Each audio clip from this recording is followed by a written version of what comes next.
예, 빌립보서 묵상하고 계십니까? 예, 지금 이 빌립보서를 한번 읽어보시면 4장, 4장으로 되어 있는 짧은 편지입니다. 그냥 보통 일반 속도로 읽으면 12분, 13분 정도면 한번 읽을 수 있습니다. 요즘은 이제 성경도 이 스마트폰 그 앱으로 많이 개발되어 있어서 가피풀이라고 하는 앱에서 보면 이게 밑줄 긋기 기능이 있어요. 그래서 그게 또 전국에 우리 크리스찬들이 좋아하는 자기가 감동받은 구절에 밑줄을 칩니다. 그래서 이제 그게 아마 통계가 나오는 모양이에요. 그래서 이 성경 중에 가장 많이 밑줄이 그어지는 것 중에 이 빌립보서가 들어갑니다. 순위에 들어가요. 그리고 그 중에도 아마 4장 6절 아무것도 염려하지 말고 오직 모든 일에 기도와 간구로 이 구절이 상당히 많이 애송되어지는 크리스찬들에게 사랑받는 책 중에 하나가 이 빌립보서입니다. 중학교 때 이렇게 좀 철학책 이런 책을 좀 수필 이런 거를 많이 읽었던 적이 있습니다. 그럴 때 이제 도산 안창호 선생님에 관한 글을 좀 읽었는데 그분이 아들을 낳았어요. 안창호 선생이. 첫째 아들의 이름이 필립입니다. 반드시 필자의 설립자. 일제강점기에 독립을 꿈꾸고 아들을 그렇게 지었겠구나 싶었는데 보니까 빌립보서의 빌립 그것을 떠서 그것을 필립 이렇게 했더라고요. 빌립보 어디에 있는 거냐면 마케도니아, 그러니까 그리스 발칸반도 위쪽에 있습니다. 유럽입니다. 바울 전도 여행이 1차, 2차, 3차 그리고 3차 여행 끝이 어디냐면 예루살렘입니다. 그 예루살렘에서 체포가 돼요. 체포가 돼서 가이사라라고 예루살렘은 산성입니다. 높은 고지대에 있어요. 해안가로 내려오면 가이사라, 카이사, 시저라는 이름에 붙어있는 가이사라라고 하는 항구 도시가 있습니다. 지중해를 거쳐서 로마에서 오면 총독이 가이사라에 머뭅니다. 그래서 거기가 이제 총독이 평상시에 주둔하는 곳이고, 그래서 특별한 행사가 있으면 일이 있으면 예루살렘의 산성 위에 올라가는 거죠. 예루살렘에서 체포가 돼서 가이사라의 감옥에 옵니다. 감옥에서 2년 동안 감옥에서 구금된 상태에서 재판을 받아요. 2년씩이나 재판이 지연되고 있어요. 우리 사회, 우리나라도 지금 재판이 어떤 재판은 그냥 며칠 만에 끝나는 재판도 있고 어떤 거는 뭐 몇 년씩 지나도 안 되고 있는 고의로 재판을 지연하잖아요. 이 로마의 총독은 바울을 재판을 하는데 왜 지연시켰냐면 혹시라도 뇌물을 받을 수 있을까봐. 그래서 자꾸만 재판을 지연을 하면서 바울에게 불러다가 이 재판을 하면서 바울의 생각도 듣고 그래서 막 놀래기도 하고 야 너의 많은 학문이 너를 미치게 했구나 막 그런 장면들이 사도행전에 있습니다. 자, 1차, 2차, 3차의 끝이 예루살렘에서 체포돼서 가이사라에 가서 가이사라 감옥에서 몇 년 있었다고요? 2년이 있다가 바울이 자기가 가지고 있는 이 시민권, 로마 시민권의 특권이 하나 있었는데 그것은 로마가 제국이잖아요. 그러니까 이 재판소가 여러 곳에 있는데 이 로마 시민권자는 이 로마에 가서 황제에게 재판을 받을 수 있는 상속권이 있었습니다. 그래서 바울이 그 로마 시민권을 주장해서 로마에 가서 재판을 받게 해다오라고 요청을 했더니 그게 받아들여져요. 그래서 로마로 오게 됩니다. 그래서 사도행전은 그 로마까지 오는 것까지가 사도행전이 이야기가 끝나요. 로마에 와서 로마 감옥에서 2년간 있습니다. 또 2년간 있어요.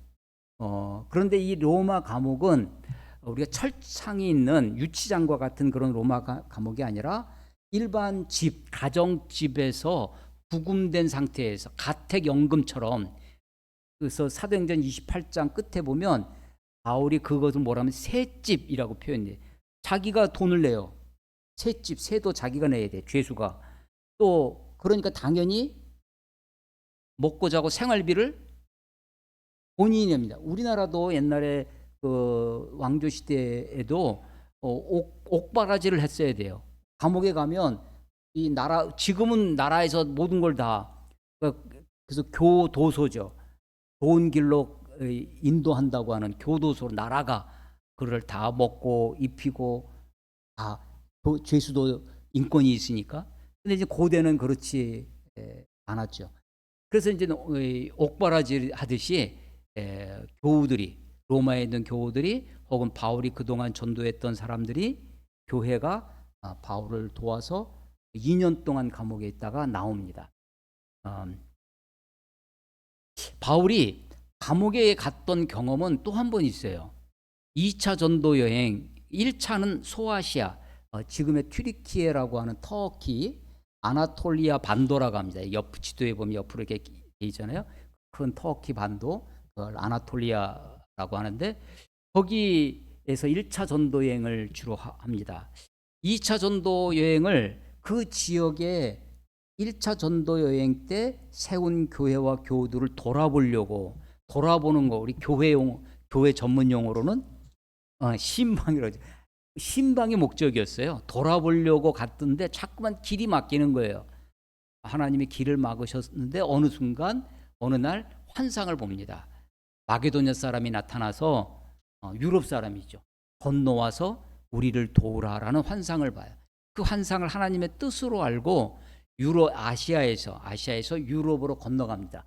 보스포러스 해협이라고 하는 흑해에서 지중해로 내려오는 그 작은 그 해협이 있는데 그것을 건너가서 마게도냐의 첫 번째 성, 유럽의 첫 번째 성이 어디냐면 그게 바로 빌립보입니다.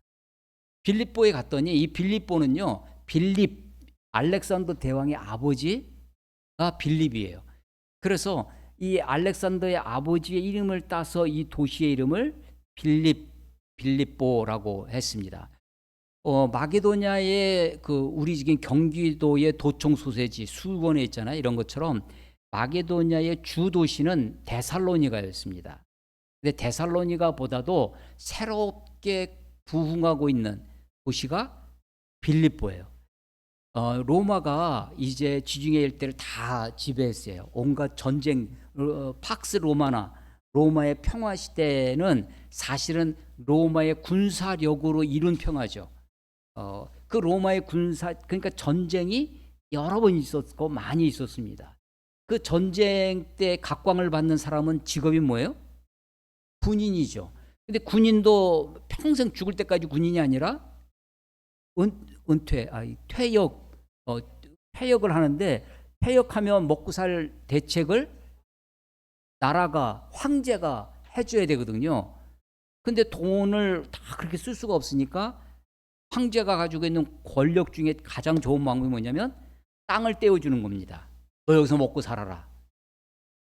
그런 도시가 빌립보예요. 그러니까 퇴역 군인들이 와가지고 큰 땅 차지하고 농장 주인하고 노예들 잡아다가 부려서 일하고 그 결과로, 그러니까 그렇게 노년을 살 수 있던 퇴역 군인들의 많이 사는 곳이 빌립보였습니다. 그래서 그 빌립보의 퇴역 군인들에게 특전을 줬어요. 땅도 줬을 뿐만 아니라 로마 시민권을 줍니다. 로마 시민권은 로마에서 태어나야 로마 시민권이 될 텐데 빌립보에 있는 사람들에게 로마 시민권을 주는 거예요. 그 당시 로마 제국의 로마 시민권은 대단한 특권이었습니다. 그래서 이제 빌립보가 그래서 사도행전에 보면 마게도냐로 넘어가는데 마게도냐의 첫 성 빌립보 이렇게 표현. 첫 성이라고 하는 것이 사실은 마게도냐의 주 도시는 데살로니가였음에도 불구하고 이런 배경 때문에 빌립보를 첫 번째로 여길 정도로 실제로 바울의 첫 전도 여행지도 빌립보였지만 그러했습니다. 그래서 이 빌립보서를 읽어보면 우리의 시민권이 하늘에 있는지라 그래요. 시민권 이야기를 합니다. 이게 빌립보에 있는 성도들한테는 상당히 다가오는, 잘 이해가 되어지는 그런 말씀이었을 것입니다. 바울이 1차 전도 여행, 2차 전도, 2차가 유럽 전도예요. 유럽의 첫 성이 빌립보였습니다. 근데 빌립보에 가서 그 퇴역구인들이 만들어진, 물론 빌립보라는 도시가 있었지만 거기에 이제 퇴역군인들이 와서 도시가 새롭게 막 조성되어지면서 이 빌립보에는 도시는 크지만 유대인들이 많이 없었습니다. 유대인들은요, 어느 도시에 가든지 10명 이상만, 남자 어른이 10명 이상만 되어 있으면 회당을 지었어요. 시나고교라고 하는 회당을 지어서 성전을 지을 수는 없습니다. 성전은 어디만 있냐면 예루살렘만 있는 거예요. 그러니까 전국의 디아스포라로, 전 세계죠, 그야말로 전 세계에 흩어진 유대인들이 회당을 짓습니다. 시나고기라고 하는 회당을 지었는데 사도행전을 읽어보면 빌립보에는 회당이 없어요. 그 이야기는 유대인들이 별로 없었다는 이야기입니다. 그런데 안식일이 됐어요. 바울이 혹시 기도할 만한 기도처가 있는가 하여 강가로 갔습니다. 조용한 강가로 갔더니 여인들이 모여서 기도하고 있는 거예요. 그래서 그 여인들에게 만나 그들에게 전도를 합니다. 그때 만난 여자가 루디아라는 여자. 빌립보에서 처음 만난 자주장사. 옛날 성경이 그냥 자주장사라고 됐는데 새로 번역되면서 자주옷감 장사. 자주옷감은요, 우리는 옷이 너무나 지천이라 집에 옷들 많으시죠, 안 입는 옷들. 근데 이 옷이 얼마나 중요했냐면 그게 남아있는 게 의식주예요. 식생활에, 우리 생활에 필요한 가장 중요한 첫 번째가 옷이었습니다. 그리고 옷은 신분을 나타내요. 그 중에 자주색은 왕족, 귀족들만, 황제만 입는 색이었습니다. 당연히 옷이 비쌀 수밖에 없었습니다. 지금은 대통령이 없지만 얼마 전까지만 해도 대통령이 있는 곳은 무슨 뭐라 그래요? 무슨 집? 청와대. 청와대는 무슨 뜻이에요? 푸른 기와. 보통 사람들이 다 푸른색을 칠하면 대통령 집에 푸른색을 칠할 이유가 없죠. 다른 색을 칠했겠지. 하얀색을 칠해서 백악관 그러든지 했을 텐데 파란색을 칠. 여러분 창덕궁에 가면 궁궐이 다 검정벽돌, 대부분 검정벽돌인데 한 집만 파란색이 되어 있어요. 그야말로 청와대가 창덕궁 안에 있습니다. 민정전의 지붕이 파란색이에요. 청와대입니다. 광해군이 임진왜란 때 불이 다 탔어요. 궁궐이 다 타서 다시 궁궐을 짓기 시작하는데 푸른 기와로 하고 싶었어요. 근데 너무 비싸니까 하나만 푸른색, 신하들이 말리는 거죠. 전하, 그러시면 아니 되옵니다. 해가지고 겨우 한 정각만 푸른, 지금도 그게 푸른 게 남아있어요. 자주옥감 장사 루디아. 그러니까 이 여자는 부유한 사람입니다. 부유한 상인이었어요. 루디아의 집에서 머물면서 전도를 하다가 이 빌립보에서 또 한 여인을 만납니다. 귀신 들린 여자예요. 귀신 들려서 그 귀신의 힘으로 점을 쳤습니다. 아마 용했던 모양입니다. 그 점치는 곳으로 돈을 벌어요. 근데 이 여자의 점치는 귀신 들린 여자의 신분이 노예예요.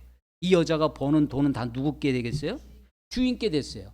근데 이 여자를 바울이 고쳐줍니다. 귀신을 쫓아내 버렸어요. 점을 칠 수가 없게 됐습니다. 주인이 돈을 못 벌게 되는 거예요. 그래서 바울을 고발을 합니다. 우리가 받지 못할 이상한 풍습을, 세상을 요동시키는, 소동케 하는 이상한 풍습을 전하는 자라고 고발을 했어요. 그래가지고 빌립보 감옥에 옵니다. 빌립보 감옥에 왔더니 첫 번째 무조건 때리는 거예요. 치도권이. 그래서 뭐 죄를 따지고 이런 게 아니라 옛날 고대 방식은 일단 고발이 돼서 왔으니까, 그래서 감옥 속에 집어넣었는데 빌립보와 실라가 감옥에 들어갔습니다. 전도 팀인 바울과 실라가 감옥에 들어갔는데, 감옥에 들어서 아이고 하면서 막 그냥 원통하다, 이 억울하다, 아니면 하나님 이 마게도 꿈에까지 환상으로 보여주셔서 내가 이 빌립보까지 왔는데 이렇게 억울한 일을 당하게 하냐, 하나님을 원망하거나 그런 게 아니라 그 감옥 속에서 뭐 했다는 거예요? 기도와 찬송을 부렸다는 것입니다. 그때 그 기도의 내용이 감사 기도하였더라. 그 기도의 감사라는 거예요. 찬송과 기도를 했는데 그 감옥에 있던 다른 사람들이 들었더라. 다 들었어요. 그러니까 속으로 아이고 하나님 감사합니다. 이러거나 저러거나 항상 감사합니다. 그렇게 속으로만 기도하고 속으로만 찬송한 게 아니라 다른 사람이 들을 수 그래서 그 소리를 듣고 있던 다른 죄수들, 간수는 어떻게 생각했을까요? 이상한 놈들이다. 미친 놈들이라고 아마 생각했을 것입니다. 그런데 그렇게 기도하고 찬송할 때 무슨 일이 일어났어요? 왜 옥문이 열려요? 멀쩡한 옥문이 왜 열리죠? 네, 지진이 일어났습니다. 지진이 일어났어요. 막 지진이 일어나니까 옥문이 열렸어요. 그러니까 이 간수가 그 옥문이 열린 걸 보고 죄수들이 다 도망간 줄 알고 이 간수가 자결을 하려고 했습니다. 근데 깊은 감옥 속에 있던 바울이 스탑! 죽지 마라. 우리 그대로 있다. 하는 거예요. 깜짝 놀랍니다. 지진이 어디서 일어났냐면 간수의 마음속에 일어나는 거예요. 지진이 간수의 영혼 속에 일어납니다. 그래서 이 바울 앞에 무릎 꿇고 선생이여 우리가 어떻게 해야 구원을 얻으리까? 아니 지금 갇혀 있는 사람은 누구예요? 바울이죠. 궁핍함 중에 있는 건 지금 구원을 받아야 할 사람은 바울과 실라인데 그 사람들 앞에 무릎을 꿇고 선생이여 우리가 어떻게 구원을 얻으리까? 바울이 그때 주 예수를 믿으라. 그러면 너와 내 집이 구원을 얻으리라 라고 이야기를 하죠. 그래서 빌립보에서 바울이 만난 주요한 세 사람이 있는데 하나가 루디아 옷감장사, 그리고 귀신 들렸다가 점치는 여자, 이 고침을 받은 여자, 그리고 간수, 이렇게 세 사람, 세 그룹이 있습니다.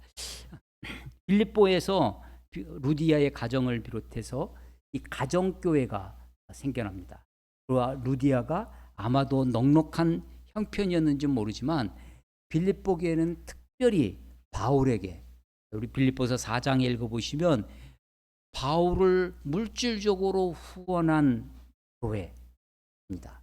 나중에 빌립보에서 소동이 일어나고 그래서 다시 거기서 피해서 데살로니가로 오는데 데살로니가 와 있을 때도 빌립보에 있는 교우들이 바울에게 2번씩이나 후원을 보내왔다라고 하는 것이 뒷부분에 나와 있고, 이 빌립보서를 쓰게 된 배경도 로마 감옥에 있는 이 바울을 옥바라지 돕기 위해서 에바브로디도라고 하는 사람에게 바울의 후원금을 가지고 온 거예요. 그러니까 마게도냐, 그리스 북쪽입니다.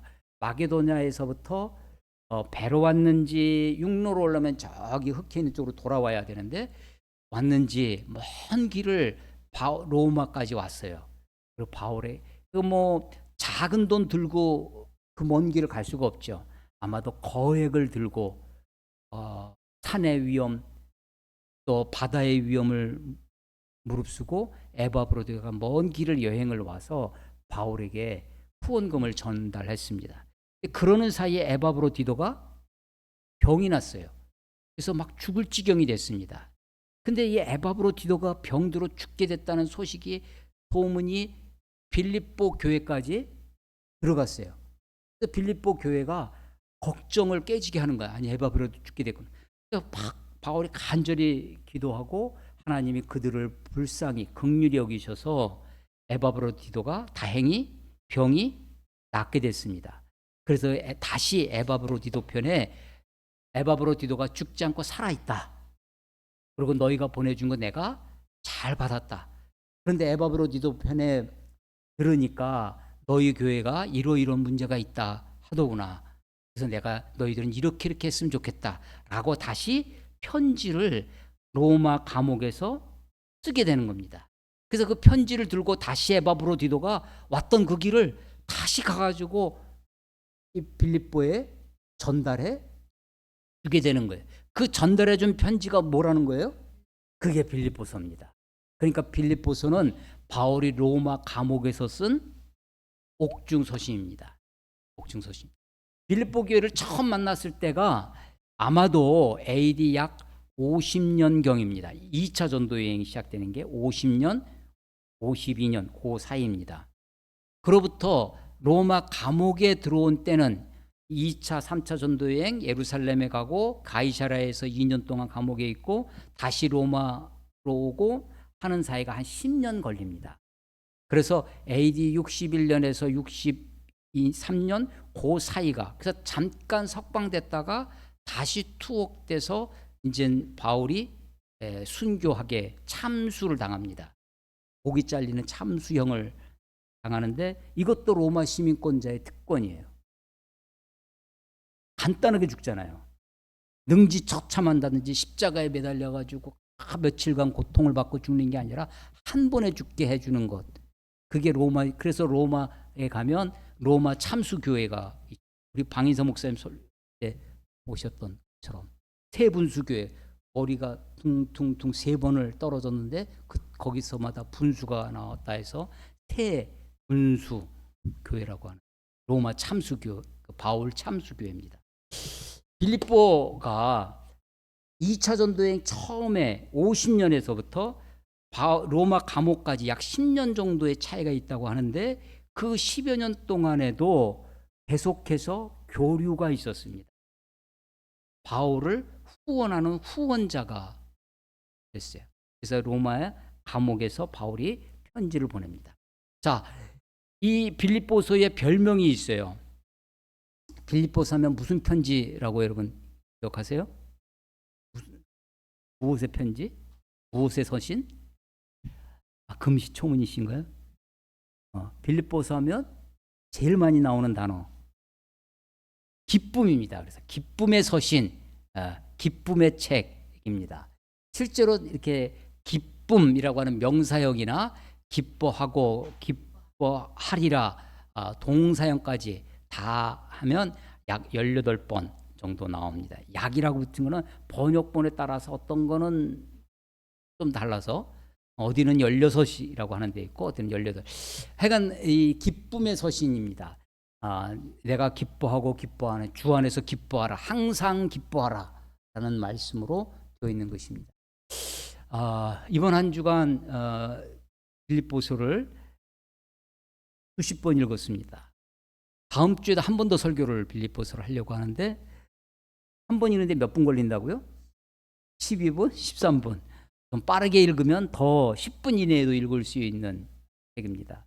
엊그저께 광교산을 다녀왔는데 광교산 내내 빌립보서를 들었습니다.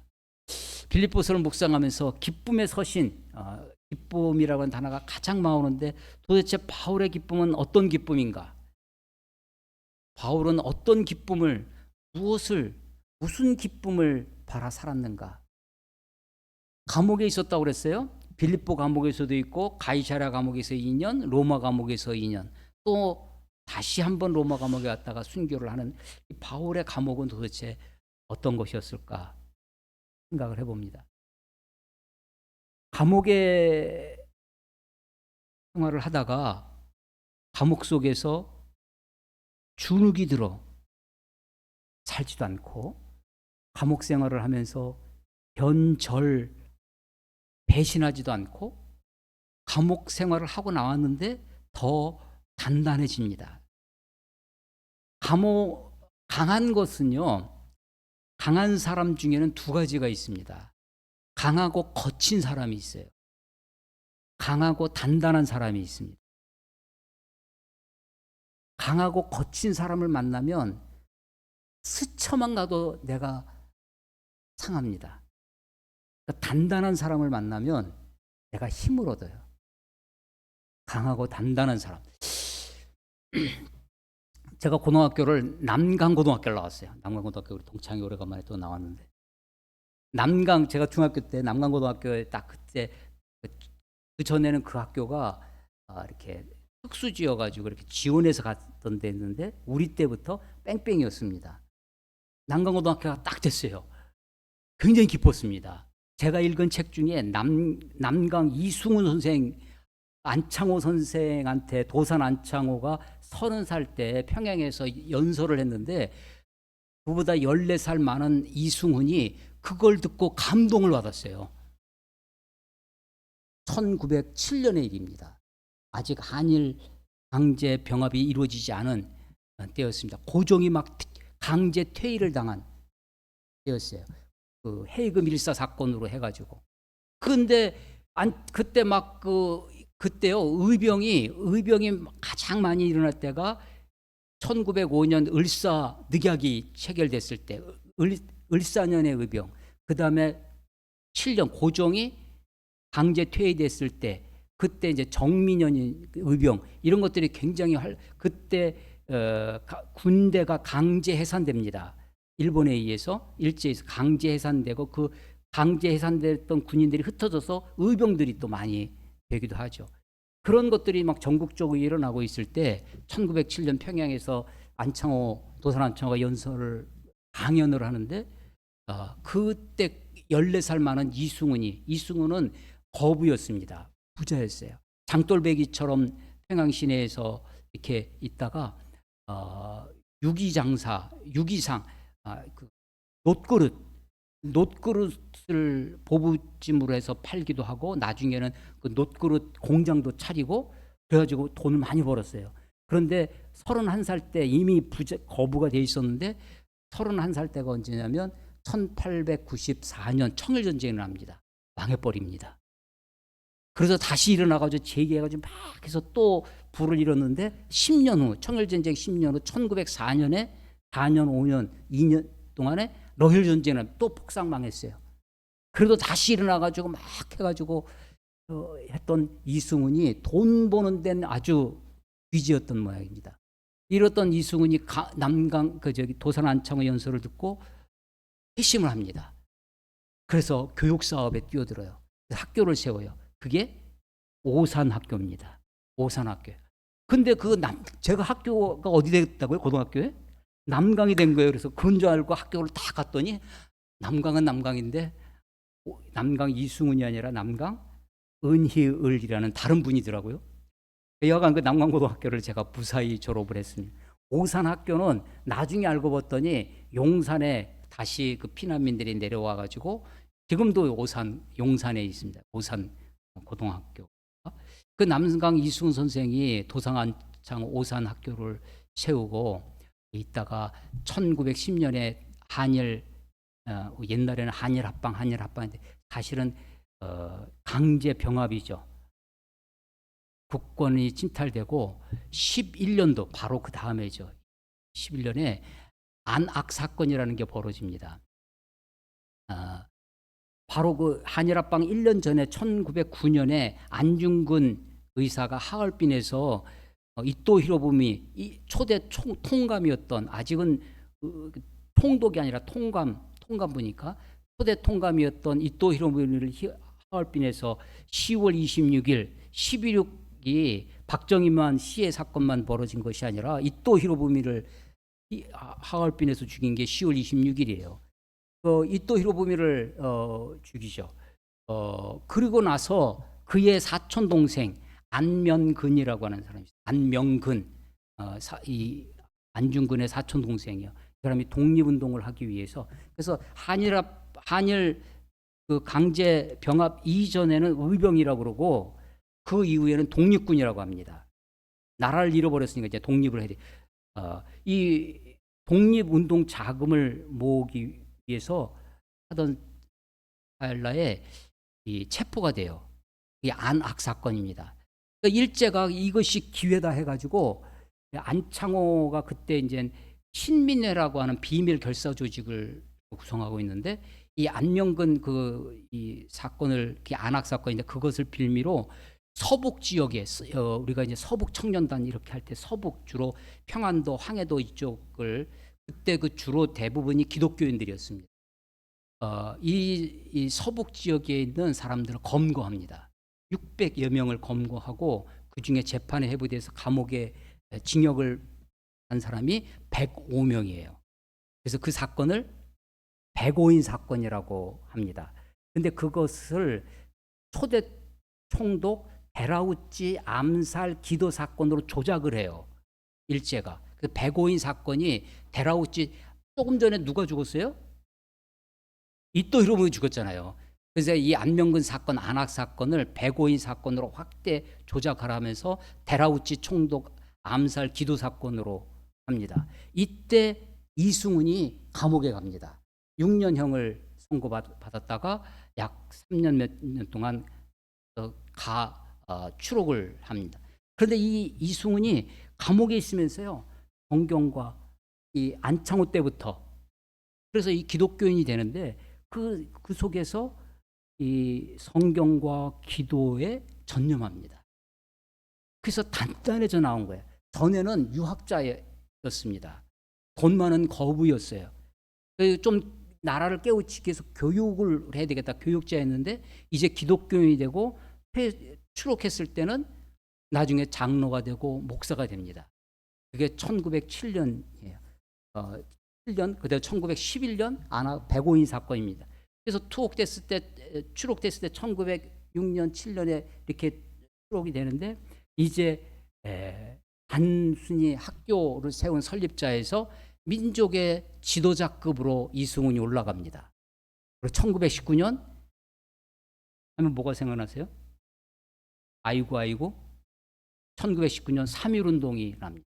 3.1운동의 민족 대표 33인 중에 기독교 16명이 있는데 그중에 대표급이 바로 남강 이승훈. 감옥에 있다가 나왔는데 감옥에서 원망과 불평으로 그렇게 자기 인격을 망가뜨리지 않고 아니면 일제의 그 강압 앞에 불종해서 비굴해지지도 않고 오히려 더 단단해지고 그의 영혼이 더 맑아지고 해서 나오는 거예요.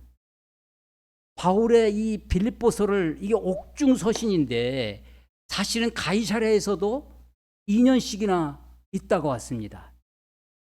그리고 다시 이어지는 감옥, 이감된 거죠. 로마 감옥으로. 그 감옥에서도 2년씩이나 지금 있는데 그 속에서 원망이나 불평 혹은 한풀이 혹은 기가 완전히 꺾인 그런 모습이 아니라 오히려 더 그의 영혼이 더 단단해질 뿐만 아니라 더 맑고 더 순수한 그런 영혼으로 더 하나님을 온전히 바라다보는 그런 사람으로 되어져 있다는 것입니다. 그래서 이 빌립보서를 다시 읽으면서 빌립보서가 이야기하고 있는 이 기쁨은 도대체 어떤 기쁨인가를 묵상하게 되어집니다. 저는 기쁨이라고 하는 단어를 이렇게 들으면 늘 이렇게 맞닥뜨려지는 시가 하나 있어요. 제가 좋아하는 윤동주 시인의 참여록이라는 시가 있습니다. 만 24년 나는 나의 참회의 글을 한 줄로 줄이자 라고 하면서 만 24년 1개월을 무슨 기쁨을 바라 살았는가 이렇게 줄여요. 지금 60이 넘은 나이인데요. 24살 청년.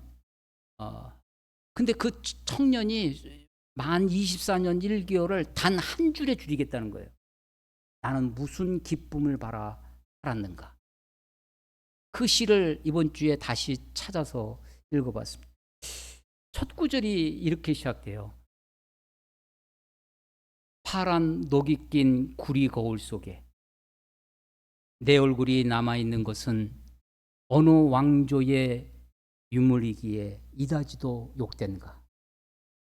여러분, 구리거울, 청동, 옛날 고대에는 청동 구리거울을 썼지 않습니까? 그것을 우리는 지금 박물관에서 그냥 녹이 쓴 그건 보지만 실제로 이렇게 막 그 청동 구리거울이 여러 가지 그림도 있고 하는데 뒷면에 반짝반짝해서 윤을 낸다고 합니다.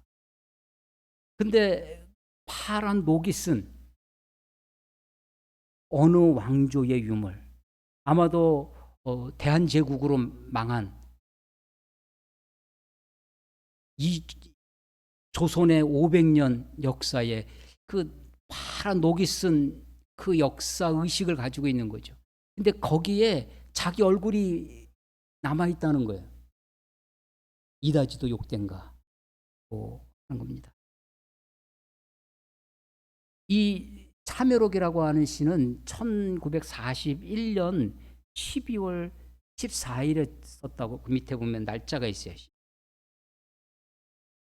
그런데 그리고 나서 5일이 지나서 이 윤동주가 창씨 개명을 합니다. 일본으로 연희 전문 학교를 졸업하고 일본으로 유학을 가야 되는데 배를 타고 도항하려면 도항 증명 우리가 있어야 되는데 거기에 창씨 개명된 이름이 아니고서는 도항 증명서를 끊어주지 않는 거예요. 그래서 정말 고뇌하다가 창씨 개명을 결심을 하죠. 그러면서 쓴 시가 참여록입니다. 그 창씨 개명을 하기 바로 참여록을 쓰기 바로 한 일주일 전에 일본이 태평양 전쟁을 일으킵니다. 진주만 폭격건이 1942년 12월 7일에 있어요. 그리고 며칠 후에 이게 참여록 시를 쓰고 창씨 개명하고 하는 겁니다. 동주라고 하는 영화를 보시면 그 마지막 그 고뇌하는 장면들이 이렇게 있어요. 24살밖에 안 된 청년이 고민하고 갈등하면서 정말 참회할 수밖에 없는 도대체 24년 살아오면서 무슨 죄를 그렇게 졌길래 파란 녹이 낀 청동 구리 거울이라고 이야기를 하면서 아니 저 정도 살면 그동안 지은 죄가 얼마나 많겠어요? 정말 청동 구리 거울처럼 녹이 쓴 것처럼 켜켜이 쌓여져 있는 인생, 하나님 앞에 참여할 수밖에 없는 인생일 텐데 푸르디 푸른 청년 24살의 청년 이 윤동주가 그렇게 쓰고 있는 거죠. 그러면서 나는 무슨 기쁨을 바라 살았는가 라고 하는 겁니다.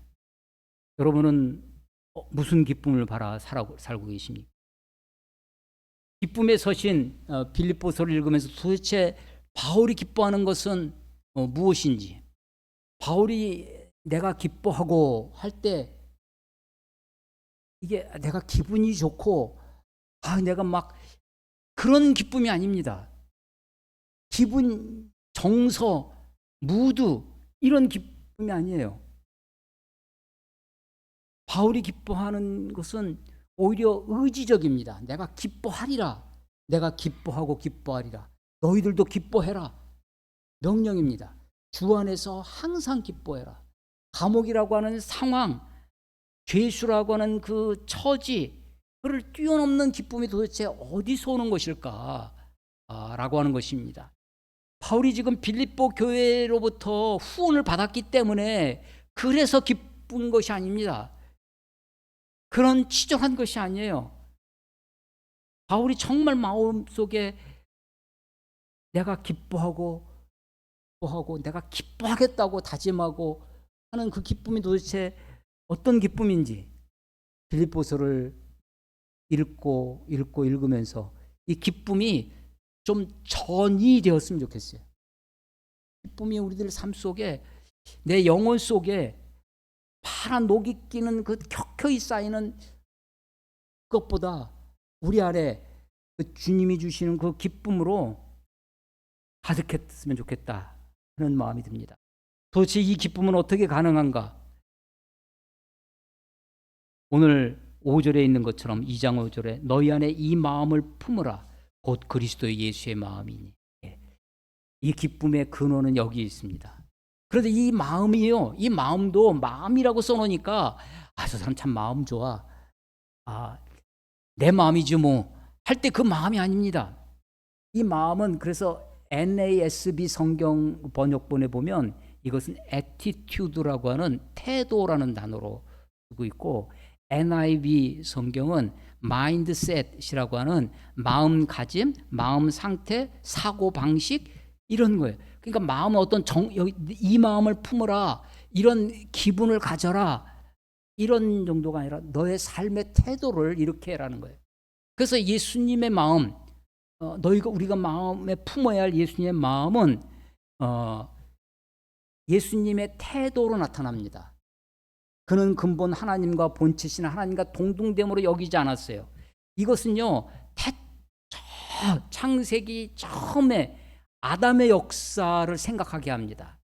아담은 하나님이 첫사람을 하나님의 형상대로 지으셨어요. 하나님의 형상처럼, 하나님처럼 창조했다는 이야기는 하나님은 아니라는 얘기입니다. 하나님처럼 창조했어요.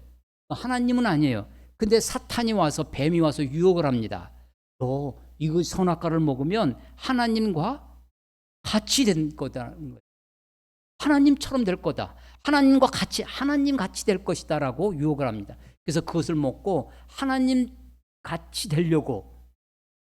그런데 예수님은 하나님과 근본 본체셨어요. 하나님이셨습니다. God himself예요. 하나님 그분 그 자체입니다. 그런데 그분이 하나님과 동등됨을 여기지 아니하셨어요. 아담과 정반대의 모습입니다. 그리고 사람의 종의 형체로, 사람의 모양으로 나타나셨어요. 자기를 낮추셔서 어디까지? 죽기까지 낮추셨습니다. 그래서 십자가의 죽으심이라. 그래서 그렇게 자기를 낮추시기 위해서 하신 게 있는데, 그게 자기를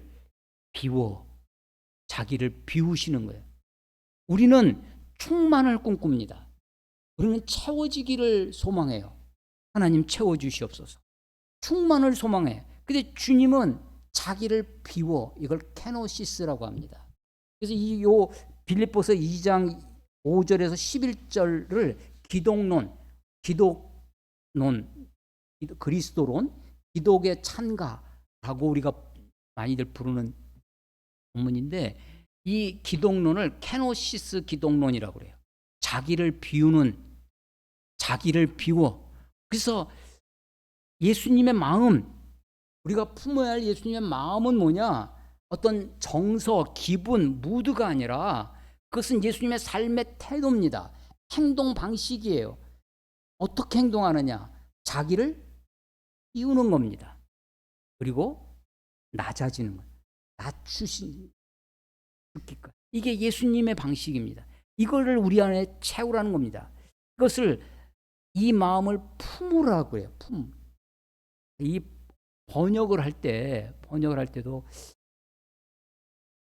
이 품는다는 것은요, 그것을 내가 애정을 가지고 그것을 내 사랑으로 안아주는 거죠. 생명관계가 품어주는 거죠. 이 마음을 품으라 곧 그리스도 예수의 마음이.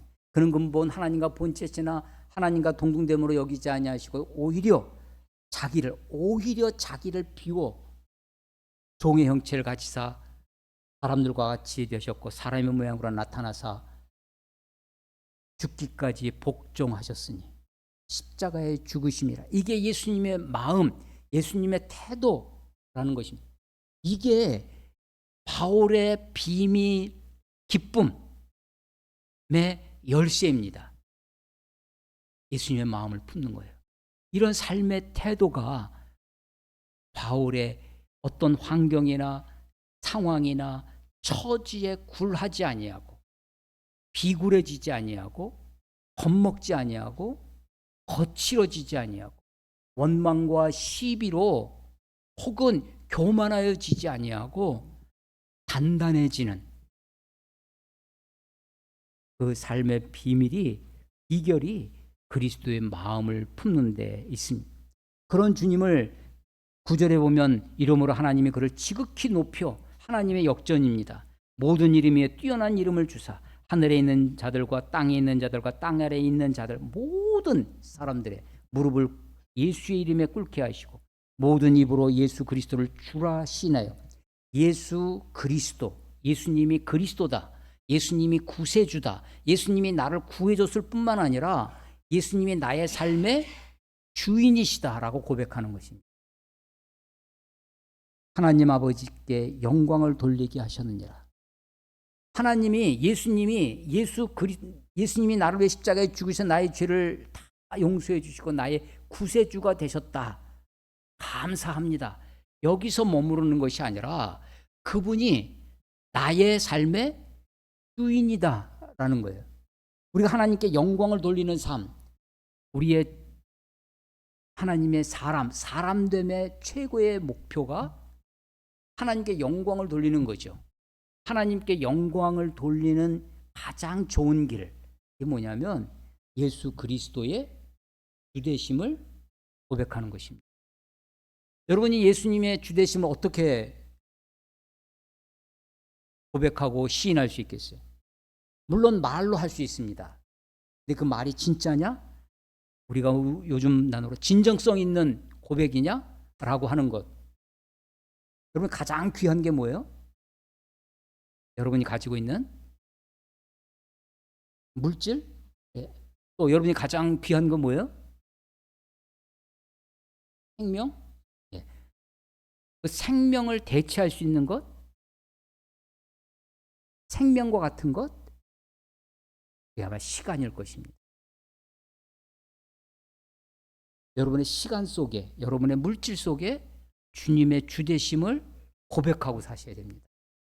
예수 그리스도가 나의 주인이라는 것을 입으로뿐만 아니라 시간을 통해서 내 물질을 통해서 주님의 주되심을 고백하며 사는 거죠.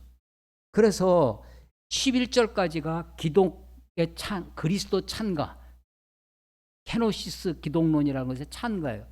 12절 그러니까 그렇게 예수님이 하나님과 본치셨으나 자기를 비워 낮추시고 십자가에 죽으셨더니 하나님이 그를 높여서 모든 이름 위에 뛰어난 힘을 주시고 하늘에 있는 자들이나 땅에 있는 자들이나 땅 아래에 있는 자들이 모든 무릎을 그 앞에 무릎을 꿇게 하셨던 그 아름다운 노래를 바울이 들려준 다음에 12절 그러므로 나의 사랑하는 자들아, 누구예요?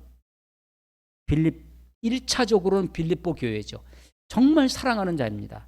1장 6절에 보면 1장 7절에 내가 너희 무리를 위해 이와 같이 생각하는 것이 마땅하니 이는 너희가 내 마음에 있음이며, 빌립보 너희가 바울 마음에 있답니다. 1장 8절은 내가 예수 그리스도의 심장으로 너희 무리를 얼마나 사모하는지, 정말 사랑하고 사모했던 사람들이 빌립보 교회 교인들입니다. 그래서 2장 17절에 그러므로 나의 사랑하는 자들아 너희가 나 있을 때뿐만 아니라 더욱 지금 나 없을 때에도, 지금 빌립보 교회를 만난 게 10년 전입니다. 2차 전도 여행 처음에 만났어요. 항상 복종하여 두렵고 떨림으로 너희 구원을 이루라. 오늘 설교의 제목입니다. 두렵고 떨림으로 너희 구원을 이루라. 기쁨의 서신, 기쁨, 은혜, 그러면 마음이 안정이 되고 그냥 유해지고 편안해지고 그냥 여유로워지는 것만 같아요.